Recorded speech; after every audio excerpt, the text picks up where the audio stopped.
il y a une intervention pour laquelle je n'ai que du mépris, mais je n'interviens pas là-dessus.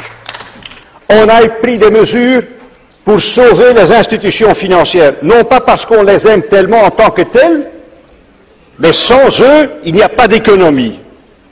On a mené une politique monétaire intelligente.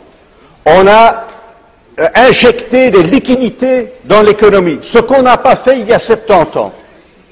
On a créé pour 16 pays au moins une zone, malgré tous les problèmes, une zone de stabilité monétaire.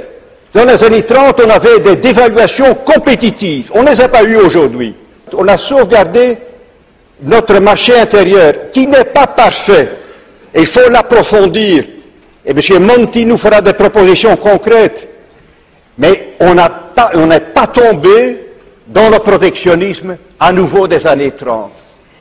C'est grâce à l'Union européenne que le G20 est né, qu'on a pris l'initiative, nous autres, de créer cet embryon de World Governance. C'est pour la première fois que les grandes puissances, les nouvelles et les anciennes, se mettent ensemble pour combattre la crise. On ne peut pas mettre l'Union européenne toujours dans le camp de la défensive. Il y a aussi des choses très positives qui se sont produites. Il faut certaines grandes réformes, ou des réformes importantes. Et ces réformes importantes sur le niveau européen, sur le plan national, exigeront des choix budgétaires. Si on dit qu'il faut faire davantage, par exemple, de recherche et de développement, eh bien, on va les prévoir dans les budgets nationaux et dans les perspectives financières de l'Union européenne. Ça exige certains choix budgétaires.